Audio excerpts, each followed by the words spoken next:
All righty. Here we are. There we go. Well, hello, everyone, and good evening to you. This is Richard DeBrew Jr., gospel jazz saxophonist and songwriter, and I love this music. So, I want to let you all know that the purpose of this show is to raise awareness of and to further examine this music that we call gospel jazz by modeling my God given vision, Jazz in the Spirit, of achieving success through the biblical model, serving others and helping them to succeed. And the way that I do that is by spotlighting a different talented artist each month to bring you their own musical flavor within the spectrum of this umbrella. Sound good? So, as we continue to celebrate Black History Month, I have been spotlighting my New York homie and alto sax brother, Mr. Tyrone Birkett, and his specialized music that he calls postmodern spirituals. And I'm thrilled that he's here tonight live. Oh, shucks. Ladies and gentlemen, I want to introduce you to my brother, Mr. Tyrone Burkett. And there he is. What's up, dude? Hello, hello, hello. All right, let me do this. There we go. Um, so, uh, Tyrone, I have been introducing you to folks for the past 2 weeks. But is there something in particular that you want to tell everybody and let them know about you? Uh, I'm a composer, saxophonist, producer, conceptualist. I like to say of what I call postmodern spirituals, as opposed to jazz or gospel jazz. Postmodern spirituals. It's reviving and refreshing of the freedom song. Which are there's a lot of different Negro spirituals, but I'm focusing on actually the freedom songs. And what we do is revive and refresh that with jazz, R&B, and gospel music. That's awesome, dude. Thank you so Mhm. much. So, let me see here. Oh, there we go. Ooh. So, when I first asked you about coming on, Mhm. this is what we call the fusing music segment. You said you're not working in the gospel jazz arena as it's presently defined, but I still encouraged you to come on because I think personally that it's somebody who does it myself that it's too narrowly defined, and that happens too often nowadays. So, besides what I've shared in the last 2 weeks, what would you like everyone to know about the music that you make from both a musical and a spiritual perspective? And you're talking about in regards to gospel jazz or just what I Hmm. do? Um, Yeah, just yours and how you define what you do and stuff. oh, okay. Hmm. As compared Uh, to gospel jazz as it's defined. yeah. I started out, I would say, recording wise, doing gospel jazz. What I did is I saw that that wasn't really the venue, either in marketing or even in definition, that I wanted to be in. Excuse me. I was more concerned with, not more, but also concerned with issues of conscience and social conscience and freedom and things that, for us as African people, also looking at our history and understanding that the Negro spiritual was the basis of all that some would say would be resistance, or all that some would say inspiration for Black people and Americans in general, because from Negro spirituals grew jazz, R&B, gospel, so much in terms of the DNA that is in our music is from the Negro spiritual. And a lot of times we look at it as it being real sad. Like if you look at the actual text of Negro spirituals, the books, and it's usually some slave guy on the front of the book, and he's all raggedy and that's, I mean, Y.T. Walker tells us that there are different classifications of Negro spirituals, and those are the sorrow songs. I'm dealing with the freedom songs, I you heard know, that. and then looking at a reworking and a re-envisioning of those same Negro spirituals. Mm-hmm. Hmm. Dude, that's awesome. You said a mouthful right there. Right. So like at one point you had talked about you know, I guess the melding of jazz and gospel, like Hmm. uh, how it evolved from kind of like early 20th century later on, that kind of stuff. I just want you to, I really want people to hear you today. So yeah, so go ahead and tell us, Mr. Burkett. Okay. I Yeah. mean, what we could do is we can start at the term of gospel jazz. Um, Gospel jazz is something that existed way before the 90s. If you, I mean, we can go back to the 20s, and I mean, maybe that might be too far to really look, in terms of things being accessible. But we can look, for instance, in the 50s, the late 50s, early 60s, in jazz, at the hard bop movement. And a lot of that music was influenced by gospel. You Mhm. would even see in the titles of the songs, and you would see Jimmy Smith, the preacher. You would Yep. see, Charles Mingus, Wednesday night prayer meeting, got to get it in your soul. And some of that stuff is kicking more church than some of church is kicking today, with added jazz improvisation. Right. So Right. you're dealing with the epitome of jazz improvisation, and then you're dealing with those blues and gospel influences.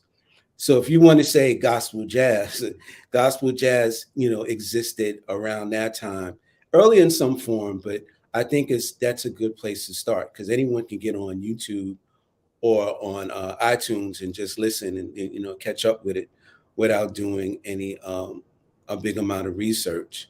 Gospel jazz, in terms of the genre, is very similar to smooth jazz, whereas it was really a radio format. Smooth jazz is really a radio Mhm. format, and gospel jazz, it's good music. It's great music. I like Kirk Whalum and um, smooth jazz. You have Gerald Albright and artists like Mhm. that. Sanborn, of course. I started in my formative years listening to Grover and Sanborn and people Oh like yeah. that. So yeah, it's great music. But in terms of calling it gospel jazz, it may be a misnomer. It may be, we can call it instrumental gospel or, you know, uh, something else, and that's my opinion. And anybody can call their music whatever they want to call it. As I would do myself, as Mhm. obviously I do myself. So you That's can right. call whatever you want it, but I think that it's necessary to kind of illuminate that gospel jazz came before um, the 90s. Real quick, very quick story. Mhm. Yeah. And I was about 15, 16. I played at St. Peter's Lutheran, which, if Mhm. anybody knows, that's the jazz church, Oh yeah. New In York, New on York City, 4th yeah. Street. Mhm. Yeah, I was 16 years old. I played there. We played in a living room there. And what we did is play like church congregational tunes and we soloed. So that was gospel jazz, and in terms of it being gospel and jazz. And that was, well, I'm dating myself. Let's just say that was the late That's 70s. all right. So you see what I'm saying? I So, do. I have no problem with the music, but just in terms of the term. Mhm. And I think sometimes the term works against the musicians that are Mm. working in that genre because they get stuck in that box. Because Mhm. on my first album, it was, somewhat, I wouldn't say, maybe 50% what may be called gospel jazz. Mhm. And I got a lot of bad reviews Mm. because the reviewers were jazz reviewers and they were saying the music is great, but it's not jazz. Oh wow. They were doing So that to you, huh? right. I didn't mind it because it really Mhm. helped me to define what I'm doing now. So I didn't Yeah. mind it.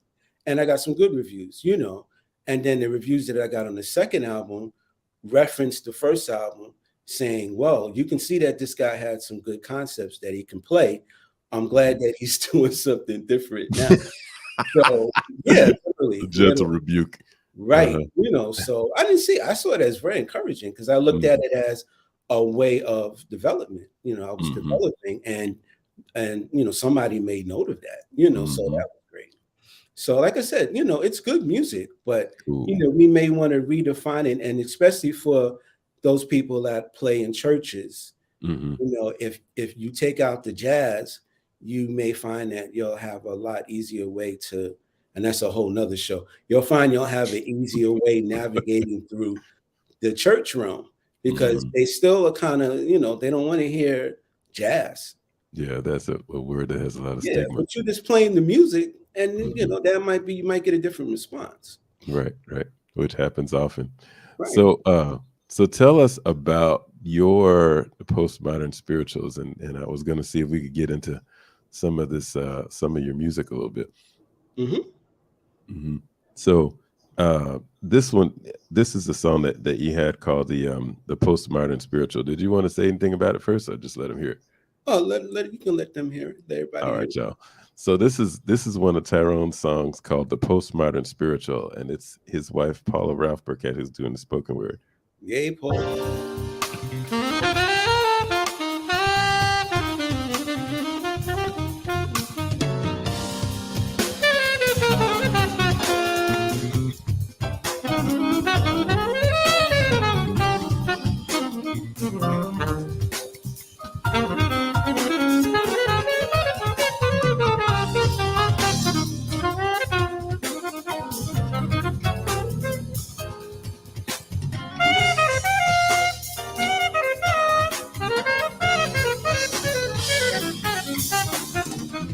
So, we need a 21st century freedom song. Music that will help us transcend beyond our circumstance. Music with the same strength and resilience of an oppressed people. Free to be and to live self-determined lives. And to possess everything we deserve as human beings. Whenever adversity is faced, we need a song to help us stand tall when our backs are against the wall, to stir us up into believing against all evidence that there can be a brighter day. The fervor of the spiritual, the freedom of improvisation, words that are a healing balm to the wounds inflicted by indifference, hate, and circumstance. Freedom music for the 21st century, the postmodern spiritual.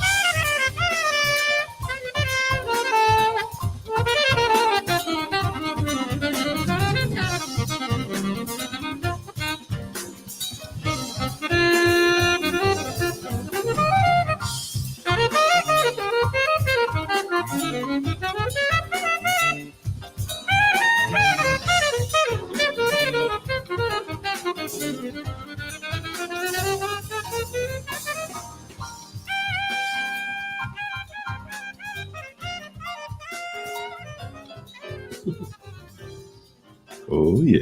Yeah. Yes, sir. That's what I'm talking about. All right.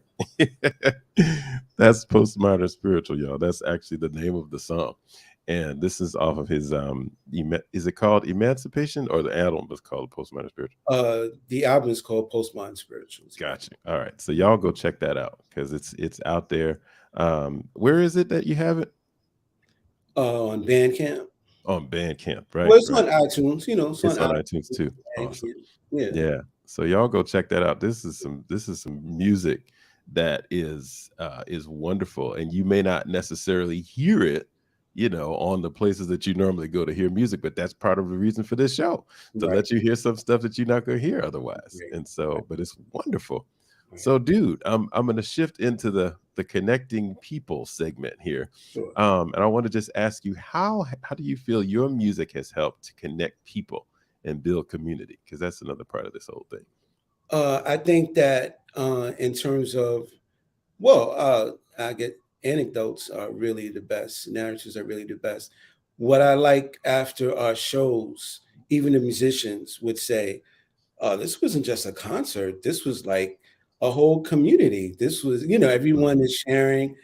It's more of a back and forth. It's not a thing of watch us play our music. Mm-hmm. Also, what I try to do is inspiring is such a misused word, but really to revive, like I said, with the description, to revive and refresh the people and give them something that's a little bit deeper than just saying, let's feel good, something Mm-hmm. deeper spiritually, which kind of reaches those parts of themselves that are dealing with whatever goes on in the world. Now it's the pandemic.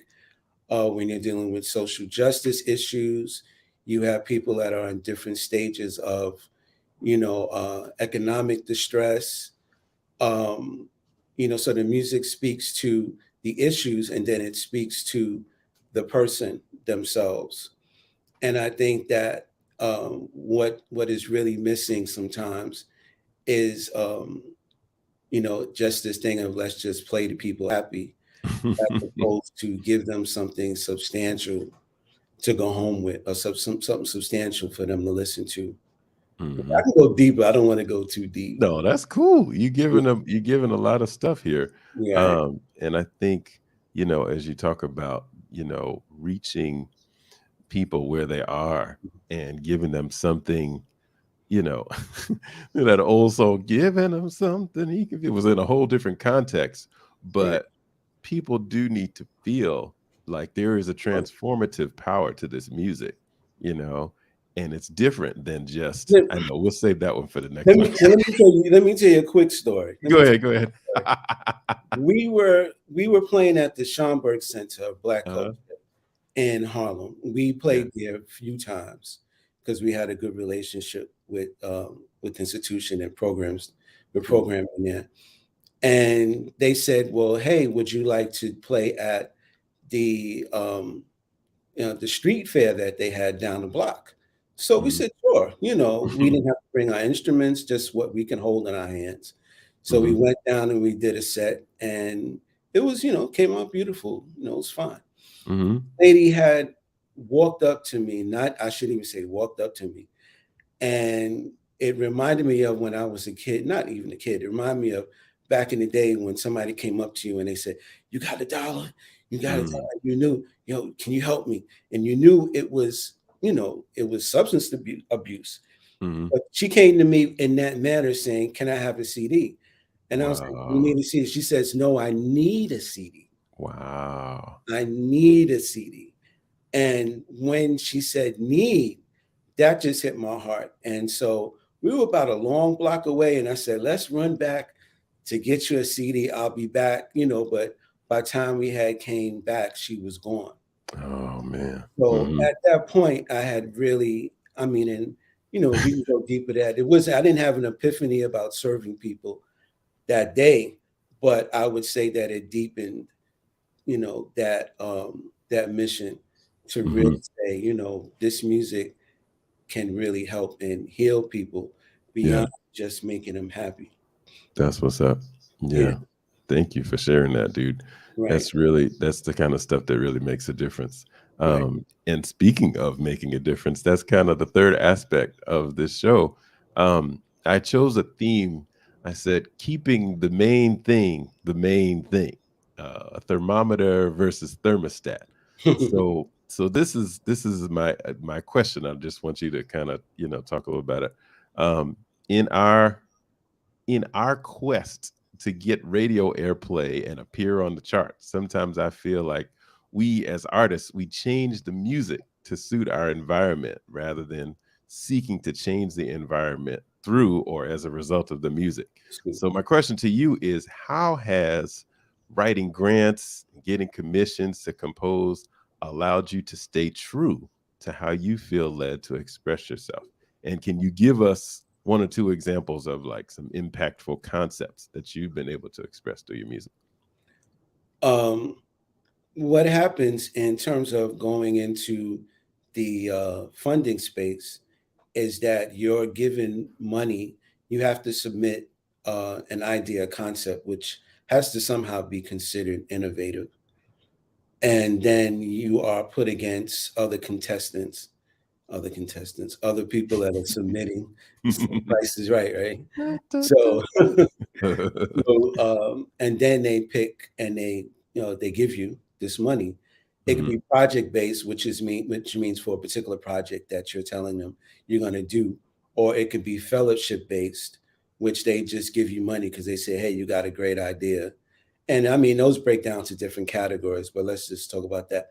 So what I do is I, bring concepts and I make recordings, and so that way I can be able to fund projects. Whereas I'm not just looking to find gigs, oh, I'm looking for a gig, I'm looking for a gig, I'm looking for a gig, and I'm able to pay the musicians. Sometimes I'm able even to rent performance spaces and do my own thing. And it also gives me the freedom to do what I want to do. I mean, in anything that I've done, I've never looked at getting it on the radio. I've been on the radio pretty much because I've, been in a business and people would put me on, but I never really went after that. In the sense, I mean, the first song on my last album is 8 minutes and change. So you see what I'm saying? So I never made that consideration in terms of in the first place, before I started doing grants. So because I really wanted to be that was being true to the music, not so much that it was long, but I felt that that was the statement for the song. Some songs like we just played, they were a lot shorter, Yeah. But I felt that it was important that I do what I do. So I'm really unbridled in terms of the message and what concept I want that message to be enveloped in. I want a sound to bring the message. So I want to be able to have that musical envelope that I want around the message. If I say the envelope is red, I don't want to have to put it in a white envelope just so I can get radio airplay. Seriously, Oh, I know. What Trust. I want to be, and I've been really successful in terms of, whoever the funders are, they are saying, hey, yeah, this is great, real fun. And, and you end up in places and people are like, wow, how'd you do that? My musicians are always, hey, we got another grant, we're going in the studio. And they're like, okay, they're like, wow, so that way I'm able to, get a lot of work done and really, like I said, fulfill the mission of really being deeply refreshing and deeply reviving people. I have a great, I guess, empathy or whatever, in terms of reaching people with the music, which I started out when I was young. But we'll talk about that on the next show. That's cool. Well, I wanted to let them hear some of we talked about Motherless Child last week too, but I wanted them to hear it with you and kind of talking about it and just kind of tell them what you want them to know about it, because that kind of summarizes a lot of the stuff we've been talking about today. So you just give me the high sign when you want me to pause and all right, here we go. From home,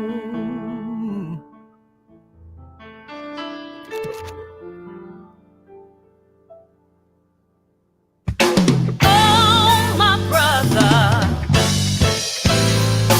a long way from home, a long, long way from home. Sometimes I feel like a motherless child. Sometimes I feel like a motherless child. Sometimes I feel like a motherless child. A long way from home. A long, long way from home. Yeah, my brother, a long way from home, a long, long way from home. Yeah. Okay. So yeah, this one of the first outline that's Motherless Child, the Negro Spiritual, that I would hope, people would know, most people would know. What we did with that is that I can't remember what writer they really brought out the fact of it being really sad. Sometimes I feel like a motherless child, long, long way from home, and you're looking at it as if it was a slave relating their experience. But if you notice in the song and what I did, "Oh My Brother," and then Paula really reaches high on that, very strong, "Oh My Brother." And "Oh My Brother" was interpreted by this particular scholar as a response to it being sad, but "Oh My Brother" was like that, just that little spark, just to say that there is still some hope. There's still a flicker of hope in that particular song. So what I wanted to do is to bring that out of the song. The theologian and mystic Howard Thurman, who was Martin Luther King's mentor in a sense, because Martin Luther King carried his books around. We can go over that later. Howard Thurman was trying to teach us how in those songs that were supposedly sad, there was energy and there was power, there was hope, and to pull it out of them. And that can give us energy as, living in the time that he lived in, and definitely living the time we live in now. So I wanted to take that and emphasize that type of energy in this song. So, yeah. You want to keep going? Yeah, you can keep going. All right, here we go.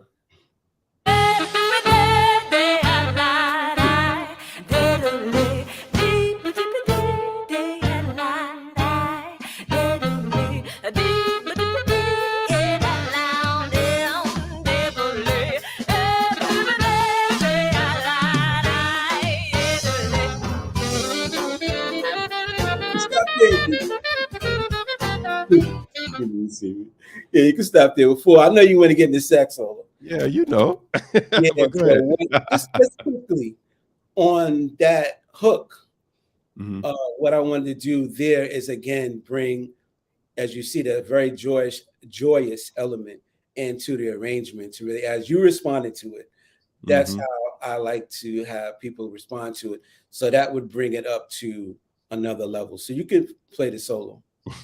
Of course.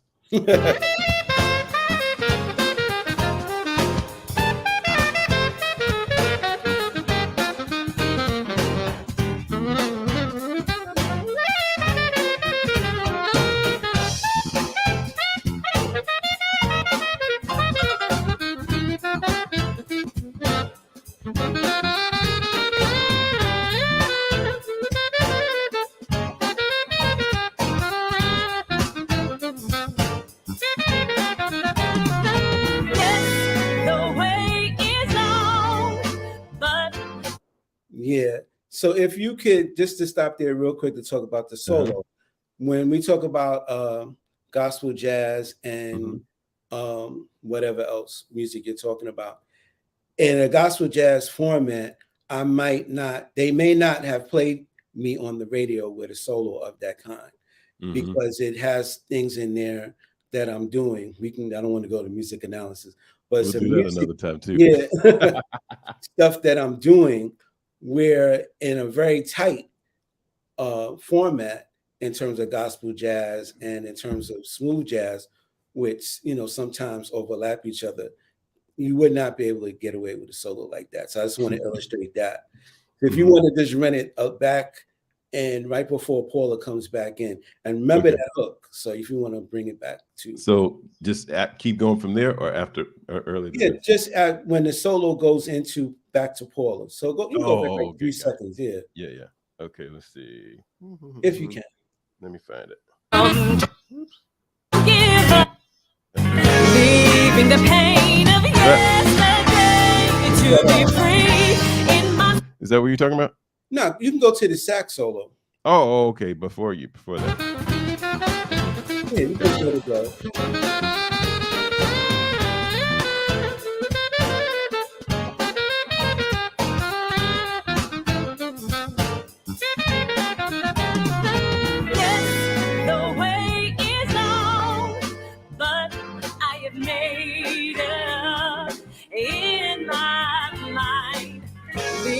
The pain of yesterday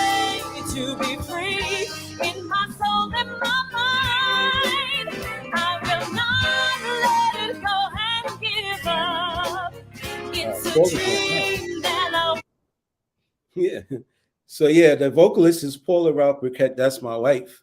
Oh yeah, So, let's see that. yeah. She's going off on that. Yeah, man. So yeah. So if you can see, listen to the lyrics. Mhm. Yes, the way is long, but it's more of a thing of saying, yes, things are hard, things are tough, but I made up my mind to go for my dream. I made up my mind to not be tied down by the isolation that the Mhm. motherless child was speaking of.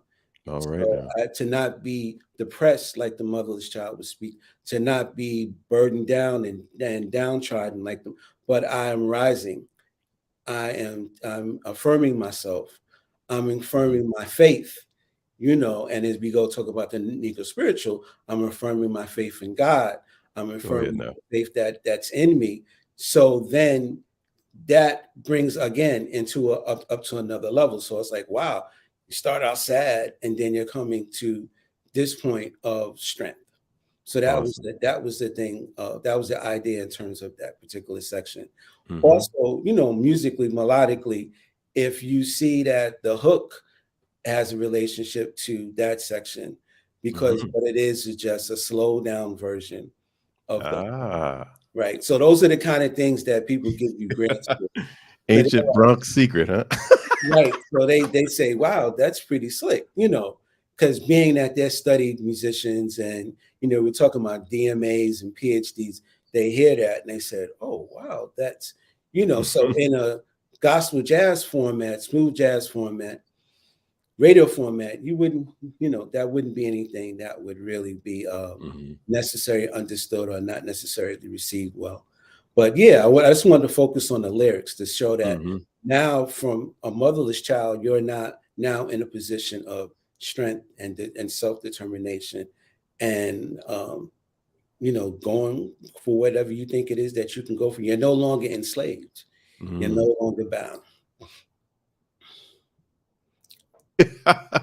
So you see that you have to have someone who is versed in both in order to be really conversant in this vocabulary. And that's really what I want to bring across to you all when we talk about fusing music.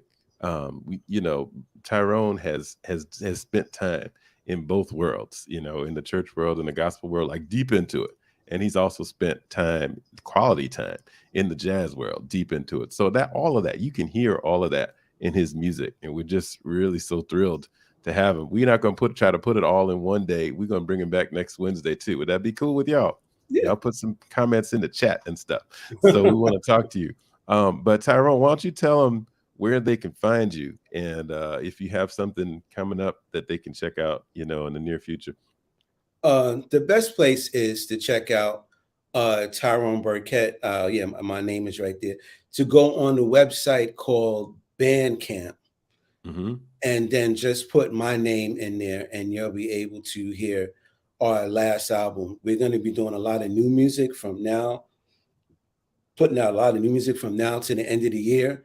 So you'll see an indication to say follower, and just click on that. It may ask you for an email address, but click on that as a follower. That's really the most straightforward way to follow what I'm doing, because from there, then you get all of the new music, you get all of the announcements, you get all of that, and then I can put you on my mailing list, so that way you can check that out. I mean, I'm on Facebook, Mm-hmm. New Freedom Songs, All right. and my page.